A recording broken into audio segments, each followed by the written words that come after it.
नमस्कार, मेरा नाम ज्ञानेश्वर है और आप देख रहे हैं लाइव सिटीज। आज तारीख है 3 अक्टूबर 2021 और दिन है रविवार। सुबह के बज रहे हैं 11 और खबर ये आ रही है कि बिहार विधानसभा की 2 सीटों के लिए जो उपचुनाव होने हैं, तारापुर और कुशेश्वर स्थान के लिए, इसमें बिहार का महागठबंधन मतलब राजद, कांग्रेस और माले का जो महागठबंधन है वह टूटता हुआ दिखाई पड़ रहा है। यह बात सामने आ रही है। देखिए, अब यह बात न राजद के न कांग्रेस के कोई बड़े नेता स्वीकार रहे हैं, लेकिन सुबह से ही यह खबर तेज है कि राजद ने कुशेश्वर स्थान में भी उम्मीदवार उतारने का फैसला कर लिया है।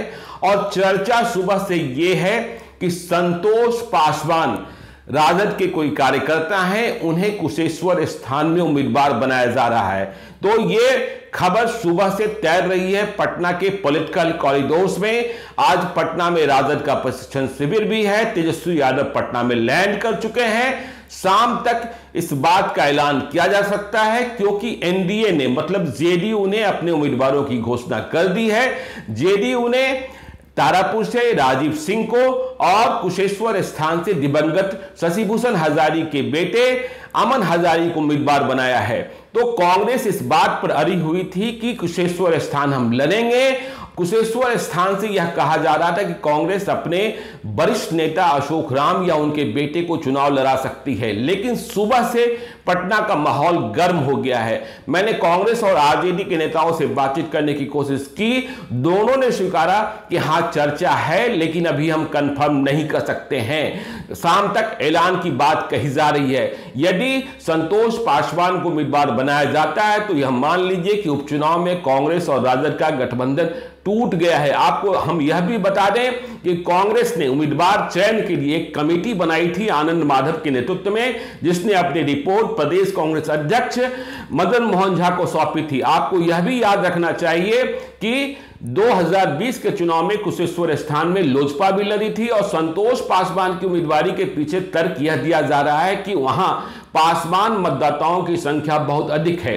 बात यदि हम तारापुर की करें तो तारापुर के बारे में खबर यह आ रही है कि अरुण साह को आरजेडी सिंबल देने जा रही है। अरुण साह देखिए तारापुर के असरगंज के रहने वाले हैं, लेकिन उनका कार्यक्षेत्र और उनकी जो दूसरी गतिविधियां हैं वो भागलपुर में रही हैं। पहले भागलपुर के एक निर्वाचन क्षेत्र से वे चुनाव भी लड़े हैं। बहुत दिनों से वे असरगंज में नहीं रहते हैं, लेकिन असरगंज के रहने वाले हैं। ऐसे में असरगंज में वे कितना, तारापुर में कितना प्रभाव दिखा पाएंगे, यह देखने वाली बात होगी।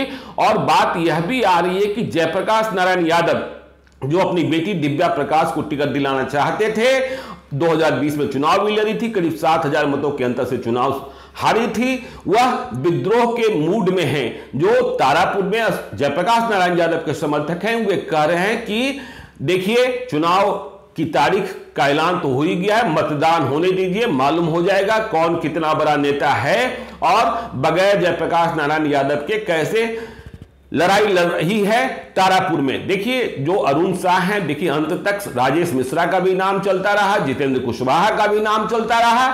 आधिकारिक ऐलान का हम इंतजार कर रहे हैं। अरुण साह किस रूप से लड़ेंगे, राजीव सिंह से देखने वाली बात होगी। राजद ने यदि अरुण साह को उम्मीदवार बनाने का फैसला कर लिया है तो माना यह जाना चाहिए कि राजद की रणनीति यह है कि जो उनका समीकरण है मुस्लिम यादव, इसके अलावा वे वैश्य समुदाय का वोट भी अपने साथ कर तारापुर को फतह करना चाहती है।